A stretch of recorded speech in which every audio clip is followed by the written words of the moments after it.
República Argentina, estamos debutando con Batalla Cultural y nuestro primer invitado es nada más ni nada menos que Miguel Ángel Pichetto, diputado nacional, ex senador. ¿Cómo estás, Miguel? Muy bien, Noelia, y bueno, Gabriel, también un gusto poder estar acá en el primer programa.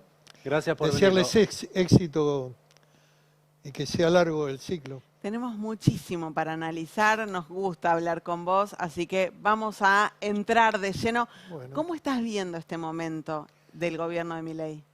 lo veo complicado, y con daño autoinfligido en el proceso político y también en el económico, donde empiezan a aparecer datos de mucha complejidad. El barco que surcaba el mar sin luces, como dije alguna vez en un discurso que me llevó a una posterior descalificación del presidente, hoy empieza a tener indudablemente problemas.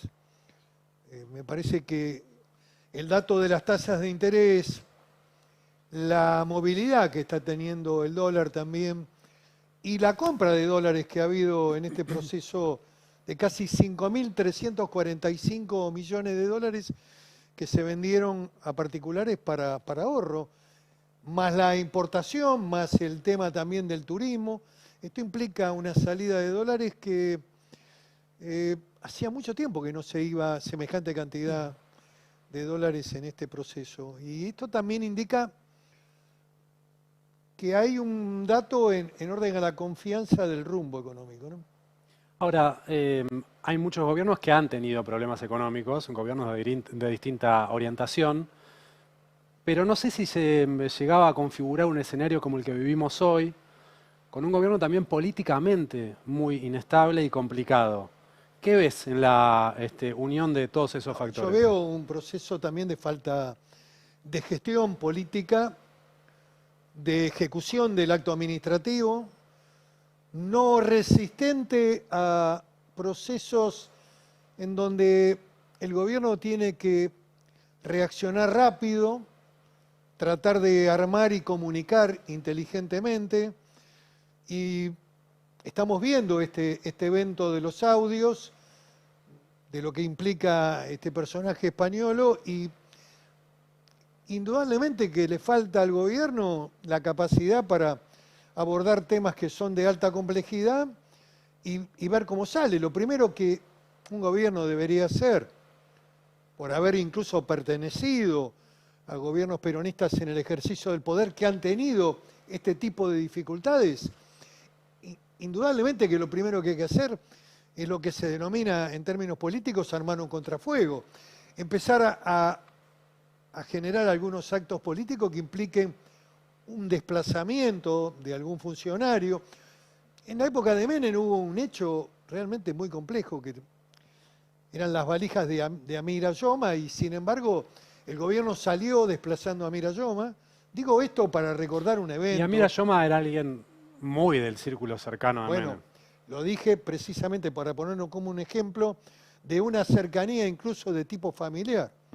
Vos decís que deberían desplazar a Karina Milei. No, lo que digo es que me parece que el gobierno tenía que haber tenido una reacción, y en este proceso de reacción lo primero que hay que hacer es defender la figura del presidente y eventualmente, indudablemente, en este gobierno donde la figura de la secretaria general es una figura muy importante para este presidente, diría demasiado importante, también tratar de protegerla.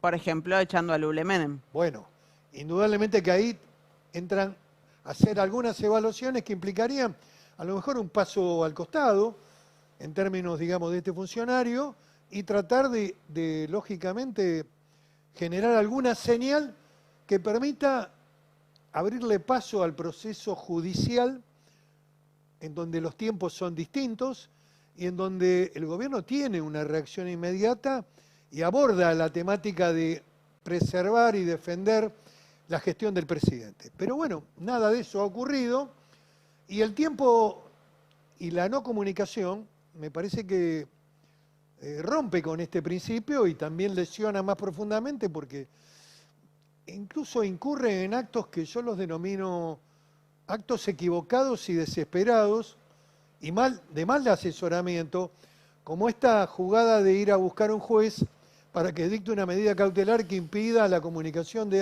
audios que determinen que o involucren a Karina Milei. Me parece ridículo, me parece que además estos hechos ya ocurrieron en la Argentina, ya hay precedentes en la Argentina, en donde indudablemente esto no es tolerable desde el punto de vista de la libertad de expresión, ni tampoco ninguna acción intimidante hacia periodistas, porque eso me parece que es un tema que va a lograr la solidaridad de todo el mundo del periodismo, incluso de aquellos que están muy integrados ya casi como voceros del gobierno, más que periodistas, ya están corriendo en la banda de vocerías, y bueno, esa gente misma también va a ser solidaria con estos periodistas que están amenazados por haber... Miguel, Creo que eso es un error grave, en donde me parece que es incurrir en puestas en escena que no... A ver... Va a ser contraproducente. Sí, recién escuchaba a la ministra de Seguridad sosteniendo que había sido violada la Casa Rosada, bueno. Sí, habló de espías rusos, venezolanos. Bueno, el problema es indudablemente el funcionamiento del servicio de inteligencia en la Argentina. Si es que está operando algún servicio exterior de seguridad de algún país de los que mencionaste. Adentro de la Casa Rosada. Adentro de la Casa Rosada, una cosa bastante ridícula. Que bajen la persiana, ¿no? Te quiero preguntar por lo que sucede en la Cámara de Diputados. Si tenemos algún tape después para compartir con Pichetto, me avisan, pero de todas formas quiero preguntarte, la Cámara de Diputados no es lo que era antes. ¿Y qué pasa con Martín Menem? Que también Martín Menem tiene, bueno, muchos lo señalan como responsable, como parte del círculo de Karina. ¿Puede seguir siendo presidente de la Cámara después de diciembre? Bueno, es un hecho que indudablemente va a depender también de los resultados electorales. Siempre hay una línea de garantizar al gobierno de turno y al presidente que el presidente de la Cámara de Diputados sea un hombre del partido del gobierno. Esto ha sido siempre una tradición dentro del Congreso y bueno, me parece que indudablemente es lo que se ha votado hasta ahora. Martín Menem tiene mandato hasta fin de año como presidente de la Cámara, todos los años se reelige. Esto es posible en la medida también de que se puedan superar estas dificultades y preservar el marco institucional que debería ser un hombre directamente relacionado con el Poder Ejecutivo y con el presidente. Pensando en el contenido de los audios de Españolo, ¿crees que son verosímiles? ¿Qué pensás del contenido? No, el contenido me parece verosímil. Me parece que en esta Argentina existe un mundo de la intermediación con el Estado que determina riquezas exorbitantes, que plantea que la corrupción está en el sector privado muy fuertemente, muy fuerte desde el punto de vista político, donde se construyen estos personajes que además pueden viajar en un avión a Europa con mucha comodidad, andan por la vida en el anonimato, pero que son ricos de riqueza infinita, como estos hermanos que coleccionan autos y que lo hacen en un sistema realmente muy singular que cruza ya más de 50 años de distintos gobiernos, que es el tema de las droguerías que le compran a los laboratorios que producen fármacos en la Argentina. Argentina tiene 5 o 6 laboratorios muy importantes que fabrican los medicamentos y que debería ser un sistema de licitación pública que el Estado le pudiera comprar directamente a los laboratorios. Aparecen estas organizaciones económicas que son realmente muy, muy sugestivas. Tampoco se explica lo de Furfaro, García Furfaro, si no hubiera habido también ahí un cierto calor político que permitiera que en poco tiempo García Furfaro le vendiera al gobierno de la ciudad y a 16 provincias. A ver, desde un laboratorio que, y además en poco tiempo había entrado al sistema este de laboratorios y droguería fabricando remedios. Lo que digo es que me parece que esto implica, digamos, un nivel de corrupción muy alta que también afecta y lesiona el orden fiscal, porque esto implica más gastos del Estado, digamos, y en donde hay gente que es infinitamente rica, que vive de una manera extraordinariamente superior a la media argentina. Bueno, ¿Te parece verosímil entonces que la droguería suizo-argentina recaudaba este 8% extra? Esto es lo que dice Español en los audios. sí, habrá que acreditarlo, digamos, en el proceso judicial, con otros elementos de prueba, que son las pruebas periciales. Y la contraparte política que está en los audios, que parte de ese 8% llegaba a Karina Milei y que... Bueno, eso es un tema a probarlo, indudablemente. ¿Pero te parece verosímil? Me parece verosímil el sistema, que no es solamente con la droguería suiza. Me parece que este es un sistema que ha funcionado y ha cruzado el universo de distintos...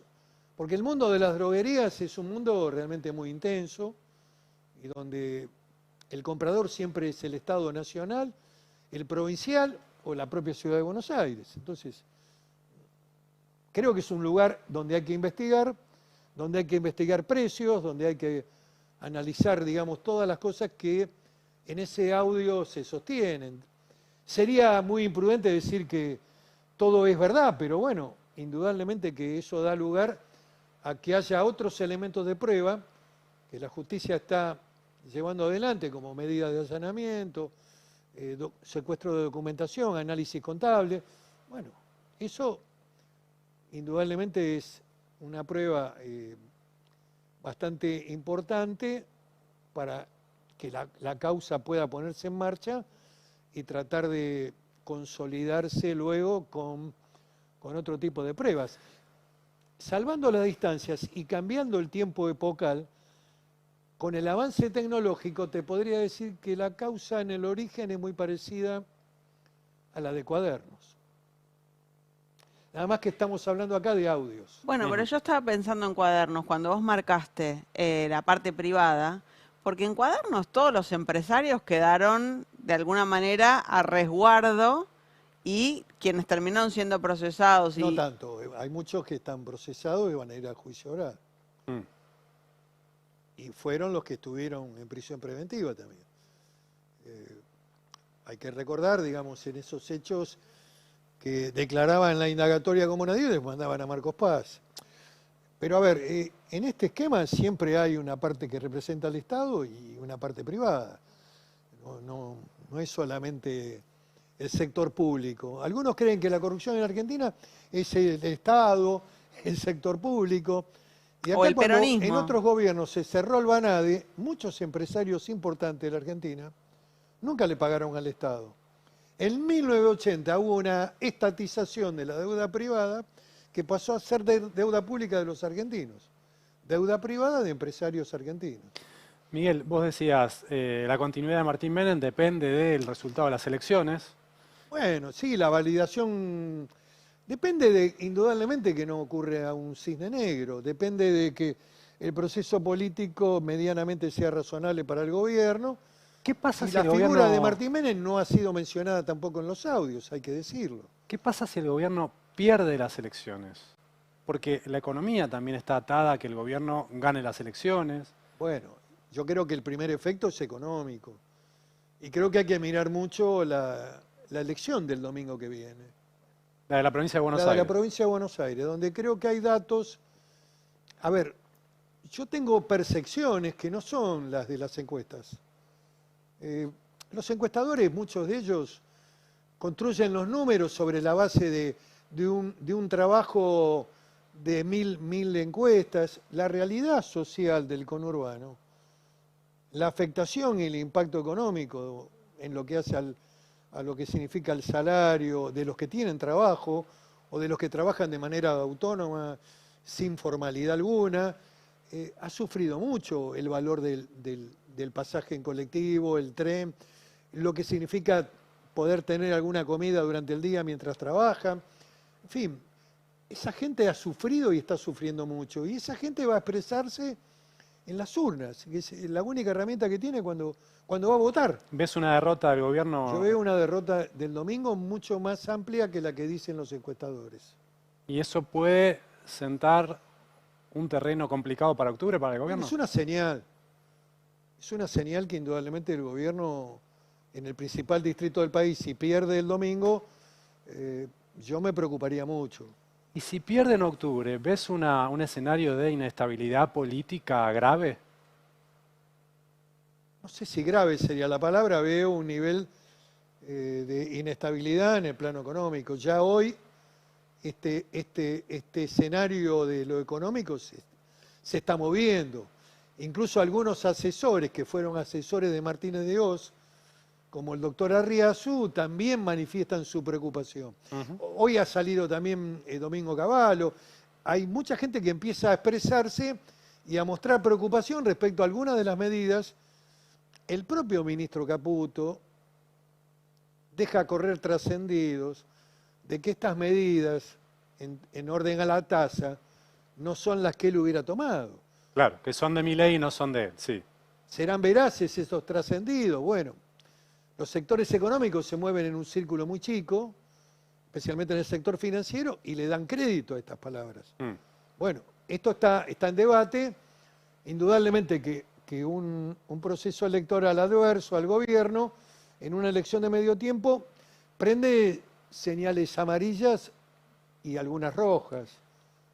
Se derivan dificultades. Y ya el gobierno, además, hoy mismo tiene un problema de gestión que requiere de un proceso, cualquiera sea el resultado electoral, requiere de un proceso de ajuste del gabinete. El gobierno tiene que tener un ministro del Interior. Independientemente de la valoración que uno pueda tener sobre la figura del actual secretario, que no tiene rango ministerial, que es un hombre que venía trabajando con Guillermo Franco, pero tiene que tener un ministro del Interior. Va a haber un recambio forzoso y necesario en términos de una decisión política que el gobierno ha tomado, mirando el escenario vacío del ministro de Defensa y de la ministra de Seguridad. También. Salen para irse al Parlamento. Cuando Dejan vacío dos ministerios de envergadura, de importancia. Cuando arrancábamos la conversación, vos hacías foco en la cantidad de dólares que compraron para atesoramiento a No, las como personas. dato, porque Sí, el espíritu del gobierno era tratar de que el dólar que estaba en el colchón, quiere decir, aquel que había ahorrado y había guardado, pudiera blanquearse y pudiera volver a incorporarse en el circuito financiero. Nada de eso ocurrió, al contrario. Cuando se abre el cepo a las personas físicas, esas personas físicas compraron por el sistema bancario directo, compraron dólares. Y compraron dólares que en un número del que te dije, 5.400 millones. hace un ratito Ha aumentado la importación, todo chino, la Argentina china, sistema Jain, destruye la industria textil, electrónica, destruye el comercio, destruye la industria nacional, genera desempleo, cierre de comercio, cierre de industrias.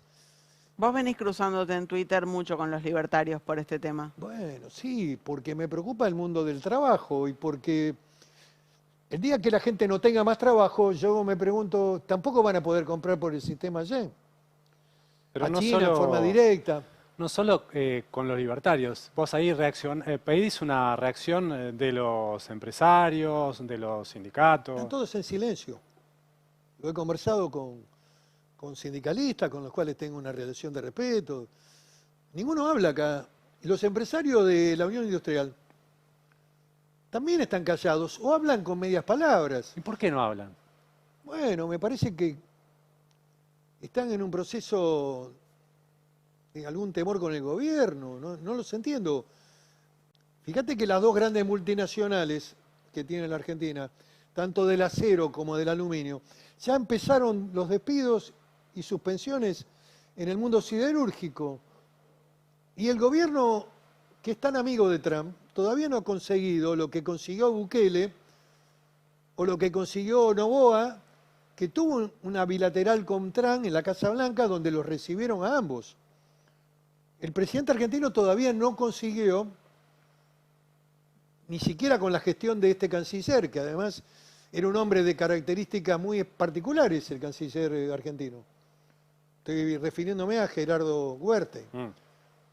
con todo respeto lo digo, él tenía afinidades con el Partido Demócrata y especialmente con Clinton.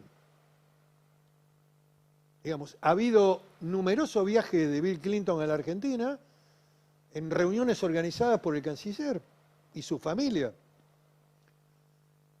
Indudablemente que es el hombre que tiene que gestionar la bilateral con el presidente Trump.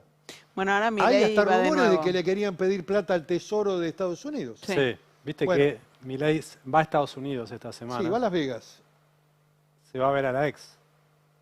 Dicen que también que va a encontrarse con empresarios. Sí. Bueno, En este contexto, yo creo que es un contexto muy complejo para él. Yo no viajaría, pero bueno.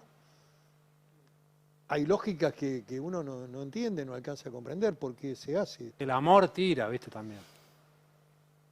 Cuando uno está en el poder, diría que es un plano secundario en términos de emociones y mucho compromiso con el amor, estás perdido en el poder. Vos sabés que, Una visión más mexicana de la vida, más sicaria de la vida claro, en el poder. 24 por 24. bueno, Sin emociones, o pocas emociones, poco nivel bajo de emociones. cuando Alberto Fernández tuvo un hijo siendo presidente, es algo que a mí se me ocurrió. ¿Vos podés tener un hijo justo cuando sos presidente? No, y a una edad que no tenés que tener hijos ya. Ah, directamente vos decís a esa edad no. No, para nada. Yo creo que no, porque hay un tiempo para todas las cosas en la vida. Pero bueno, no me quiero meter en lo personal. Lo que digo es que un presidente tiene una cita con la historia, con su propio destino personal y con la historia. La preocupación principal de un presidente debería ser qué van a escribir en los libros de historia en el futuro. La trascendencia, el sentido que tienen los franceses, que lo tenía de Gaulle, pero que se lo transmitió a todos los franceses, a los hombres que están en la presidencia de Francia, el sentido de la trascendencia histórica. ¿Y qué van a escribir los ¿Y qué libros van a de escribir Milei? los historiadores de Milei? ¿Qué van a escribir?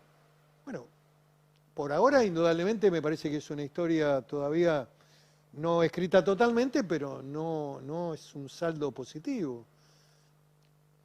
Hay que tener una visión donde las cosas importantes, el Estado y el mercado tienen que convivir en un espacio común donde hay cosas que no pueden dejar de hacerse del Estado. Si vos le das la lapicera al coloso, A Sturzenegger. a Sturzenegger, No te la bancás. no me banco esta visión, ¿cómo llamarla? A ver, de creer que la historia te pertenece y que vos venís cada 4 años para salvar al país y podés hacer cualquier cosa.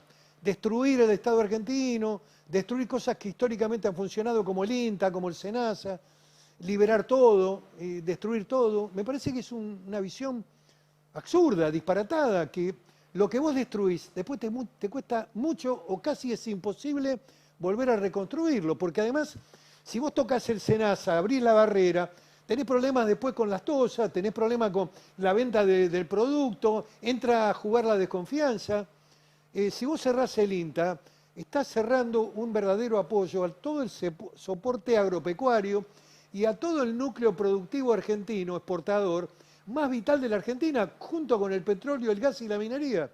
Entonces, me molesta la estupidez en términos de la toma de decisiones. O el cierre de vialidad a cambio de nada.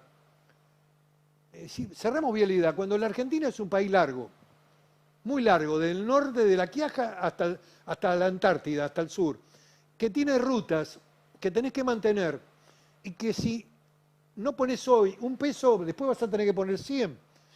Y además, si vos querés que vengan inversiones, tenés que tener un marco logístico y conectividad. Y no tenés ferrocarriles, porque los ferrocarriles en un momento los cerramos, o quedan muy pocos ferrocarriles de carga. Y la Patagonia, con todas las riquezas minerales, petróleo, gas, minería, no tiene ferrocarriles. Entonces, vos tenés transporte de carga y no tenés rutas. Entonces, hay un problema. Vos decís, el organismo tiene que ordenarse, muy bien. Tiene que, a lo mejor, reducirse en el marco, digamos, de la organización política. Ahora, vialidad funciona en todo el país, especialmente en los lugares más alejados de la Argentina. Vos tenés puestos de vialidad en la Ruta 3, en el sur argentino. Sí, Vos claramente. Tienen equipamiento, tienen salvavidas. máquinas. Sí, Eh, totalmente. Quiero compartir un tema, pero Sí, querías hacer una pregunta que antes. es una pregunta que quiero hacer desde el principio de esta Mirá, conversación, a pero ver, nos vamos te derivando. fuiste olvidando. Decía hace un ratito, hiciste foco en la cantidad de dólares que están comprando las personas para atesorar. Hace un ratito escuchábamos a Melconian sugiriendo que el gobierno o tiene que dejar que el dólar suba, y no sabemos tiene hasta que cuándo, volver a poner el o tiene que cepo. volver a poner el cepo. ¿Qué pensás de eso? Yo creo que no están en condiciones de dejar que el dólar flote, como diría algunos economistas que lo acompañaban a Caputo. Que flote de verdad. Que flote de verdad. Y liberar el cepo integralmente también para las empresas. Creo que no están en condiciones. O sea que debería reinstalar Deberían haberse fortalecido y haber avanzado en un dólar más competitivo, pero el dólar competitivo más alto lesionaba la posibilidad de mantener un sistema de inflación baja. Esto ya lo hemos vivido. ¿Cómo termina este proceso? Bueno, en algún momento vos tenés que modificar el tipo de cambio, devaluar, y es una historia repetida y conocida. Tal vez hubiera habido a lo mejor un nivel de inflación un poquito más alta, pero hoy tendrías un dólar más competitivo, acumulación de reservas y un esquema que te permitiera en algún momento liberar el mercado y que efectivamente flotara, pero que depende de las reservas que tenés en el central. Dado que Hoy no las nada tenés. de eso ocurrió, ¿qué tienen que hacer? Y si esto sigue esta fuga, tenés que poner un cepo a la compra de dólares y también limitar las importaciones, porque por esa puerta también se van dólares. Y también limitar y volver a poner un dólar para ir de turismo, porque también por ahí se va. Todo el mundo quiere viajar. Yo me crié en una familia de trabajadores en Banfield, ¿no? El sueño de mi generación, de la juventud de ese tiempo, era ir a Mar del Plata. En el verano ir a Mar del Plata o ir a Villa Gesell. Íbamos en carpa. Hoy, ¿Te bancabas la carpa? sí, claro. Medio de hippie la carpa. Sí, bueno, pero íbamos al camping en el Pinar, que era uno de los campings más importantes. ¿Tuviste adolescencia hippie entonces? No, tuve una adolescencia con mis amigos de Banfield que fuimos en carpa varias veces a Villa Gesell. Era un lugar de mucha juventud en ese momento. Bien, son los dos de Loma de Zamora, no sabía, Sí, no tenía, somos los no dos de sabía que Lomas. coincidían. De Banfield soy yo, ¿no? De Bueno, Bueno, estamos ahí no cerca. sabía que hacían esa distinción los lomenses. Y los de Lomas son de hincha de los Andes. ¿no? Ok. No. Igual yo soy de Boca, pero Escuchame. mi corazoncito está cerca de Banfield. Decías que Milei debería pensar en los libros de historia. A otro nivel, también los diputados deberían pensar en los libros de historia. Por eso quiero que compartamos algunas escenas de la Cámara de Diputados. Vamos a quedar los tres con micrófono abierto, te aviso. Bueno, cómo no. Y compartimos algunas escenas de los últimos tiempos en la Cámara de Diputados. Dale. Guillermo Francos, señor jefe de gabinete, solicito por favor Acá le Moine que usted tapándola, nos ¿no? conteste. Apagá. Diputada, por Miren favor. por favor lo que hace ¿Esta el la habías visto espectáculo de alguna una vez? persona que no está en sus condiciones. Mírenlo. No, estas son Diputada, las por Voy a favor. preguntar que 3 degradan minutos y si usted me el sistema interrumpe, señor institucional. diputada, presidente, voy a ha preguntar. parado Son muy el reloj, lesionantes diputada. porque Le pido, por favor, no hay un componente también de mucha ignorancia. a la diputada. Y esto también demuestra la fragilidad del gobierno y del bloque del gobierno, Por favor, diputada. porque en 1 año y 7 meses ha perdido 4 diputados ahora y 2 ya los había perdido con la ida del diputado Sago, Mirá, justo Sabo, acá que casi se agarra a piñas con Almirón. con el candidato de Correa. Sí, bueno. Vos estabas ahí, vos que Yo miraba impusiste hasta yo casi miraba desde lejos. un código de conducta en Jamás el me Senado. pasó un evento de eso. Yo pasé muchos años en el Congreso y para mí siempre el Congreso es un ámbito de respeto por el otro, de poder expresarse, de no agresión personal, de no ofender. Bueno, ese mundo existía, hoy se ha perdido. El hecho de que te interrumpan, te griten, te insulten, bueno, todo eso forma parte de mecanismos de degradación que también vienen sostenidos por el propio presidente. Es el presidente el que habló a espaldas del Congreso, es el presidente el que nos descalifica, nos insulta, nos agravia. Y eso también baja también un nivel de violencia verbal que tiene consecuencias posteriores en la violencia física. Esto no es nuevo en la Argentina. No es nuevo, es peligroso además también esto. Vos estuviste bastante cerca del gobierno en el inicio de la gestión. Diría relativamente, razonablemente cerca. ¿Qué cerca? ¿Qué sé yo? Votándole la ley base. Bueno, la ley base la hemos votado de una manera bastante responsable, con un recorte muy significativo. Yo a veces escucho, no, porque ustedes votaron la ley base. La ley base es originaria del señor Sturzenegger, era un tratado de miles de páginas. Sí, pero aunque Tenía la 30 y- recortaron, igual seguía siendo un buen mamotreto que le dio bastante discrecionalidad. Limitamos la cultura, el mundo del trabajo, una reforma de normas laborales muy razonable para el momento actual, incluso voluntaria, porque los sindicatos lo pueden hacer de manera voluntaria, no son obligatorias. Lo que te quería Sistema de preguntar fondo de igual desempleo. era si con el diario del lunes hubieras hecho lo mismo. Hubiera hecho lo mismo porque siempre hice lo mismo, en el sentido de que hay una decisión democrática de la sociedad argentina para un gobierno que pide también un marco de emergencia, que tenía dificultades frente a una inflación muy, muy fuerte y que podía caer en la hiper, y que todos los gobiernos tuvieron este principio. Lo tuvo Alberto Fernández, lo tuvo Cristina, tuvo delegaciones y también un marco de emergencia económica, social, que le permitía arrancar su gestión de gobierno. O sea que lo que tuvo Milei no es nuevo. Tal vez el elemento del decreto 70 es un tema que, además te digo, desde el punto de vista político, ha tenido muy poca utilización por el gobierno. Pero no lo trataron nunca en diputados al decreto No 70. lo tratamos porque en un momento determinado tampoco tenían nada para gestionar o para gobernar, por lo tanto lo dejamos ahí, pero te diría que no ha sido prácticamente utilizado. Lo que sí es utilizado, y la delegación de facultades también fue controlada. Hay un artículo, que es el artículo 3º, que excluye un montón de organizaciones que se metieron indebidamente, que se las acabamos de voltear. derogar a todas, y que estaban limitadas en el artículo 3, el INTA, el INTI, el sistema de... El banco de datos el genéticos. banco de datos genéticos, el CONICET, podría nombrar otras más. Esas tenían una limitación absolutamente, no podían entrarle y cerrarlas o dejarlas, podían hacer un reordenamiento de carácter administrativo. Esas eran las facultades que tenían, pero de ninguna manera eliminar el organismo. Por lo tanto, lo que te quiero decir es que hubo marcos de razonabilidad. El gobierno vino con más de 36 empresas para privatizar, quedaron 6. Y en el marco... Podría no haber quedado ninguna también. Podría haber quedado ninguna, pero quedaron 6 y las importantes quedaron afuera de la autorización.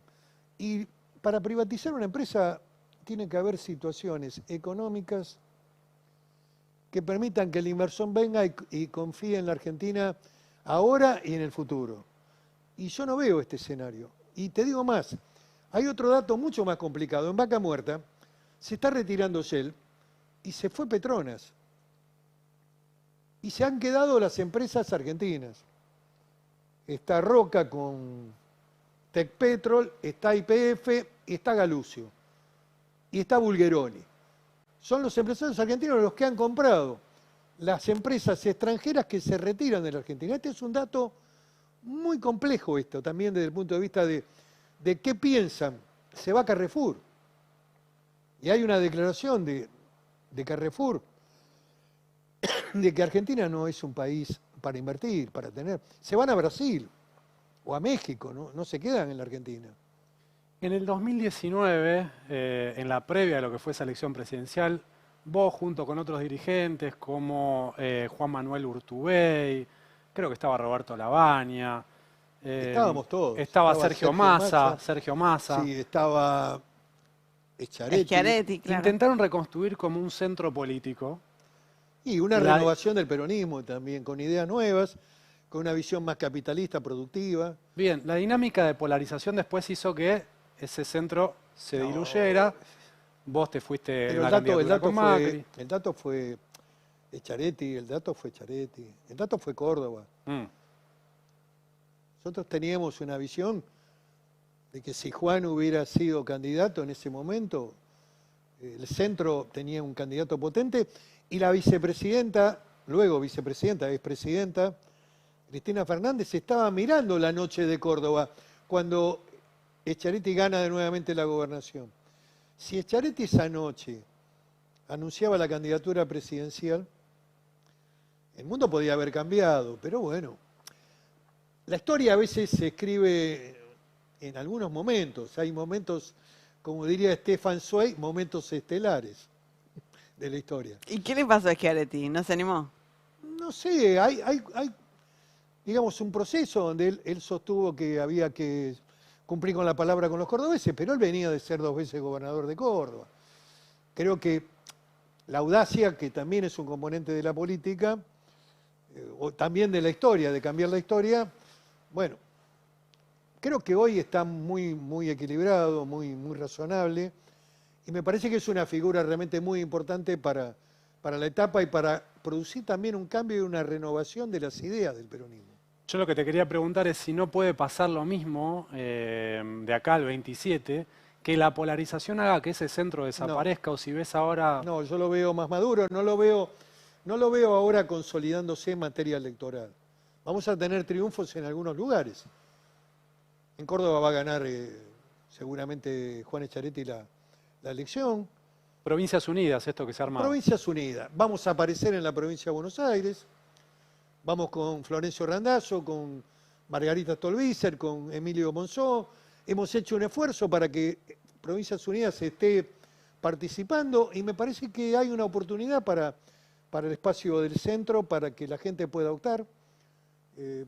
Si no le gusta la polarización de Milei con el kirchnerismo, bueno, me parece que aparece una opción y la intención es que eso se consolide de cara al 27. Me parece que ahí es donde va a haber que poner la energía y también producir un cambio importante que tiene que ver con esta batalla cultural que ustedes tienen de título del programa, que es que el centro productivo argentino pueda poner un presidente.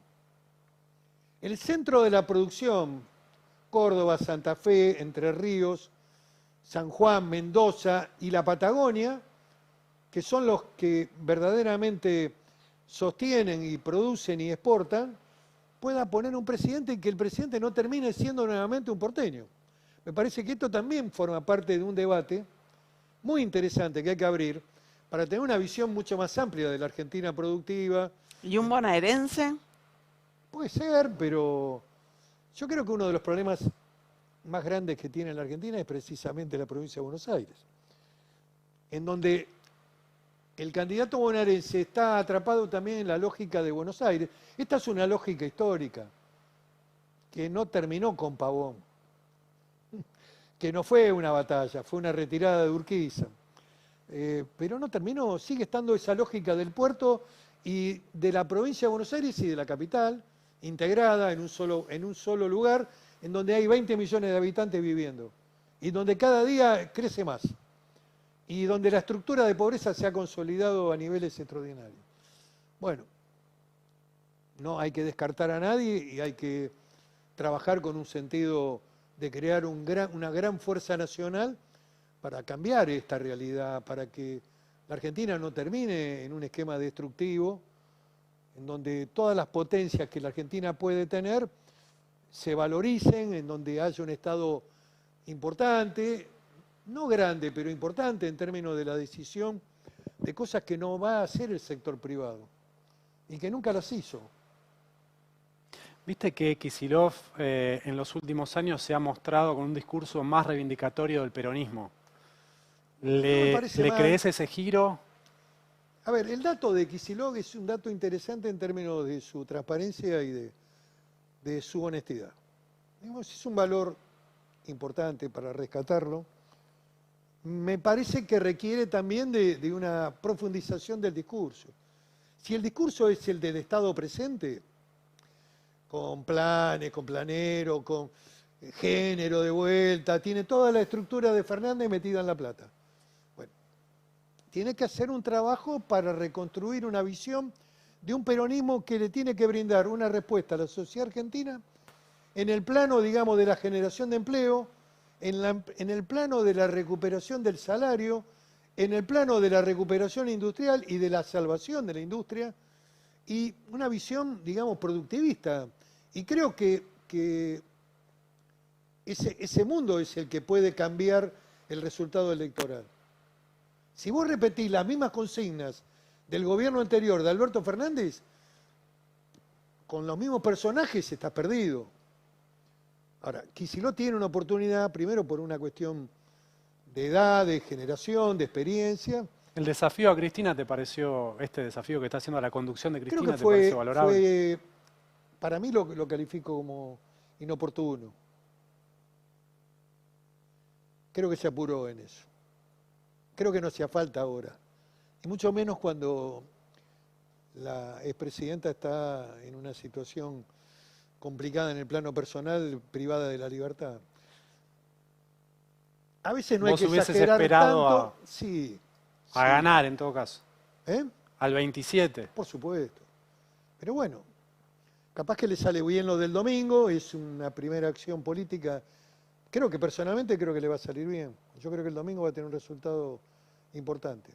No como dicen los encuestadores de 2 puntos, 3 puntos, va a ser más alto. Mirá, mirá. Gracias, Miguel, por Nos venir vamos hoy. a volver a encontrar para Por analizar. supuesto, Dale, por claro. supuesto. Muchas gracias por haber No, venido. gracias a ustedes por la invitación. Muchas gracias. Ha sido un gusto. Vamos a ver, no sé a qué cámara lo anuncio, pero tenemos nuestro focus de cada día, un focus al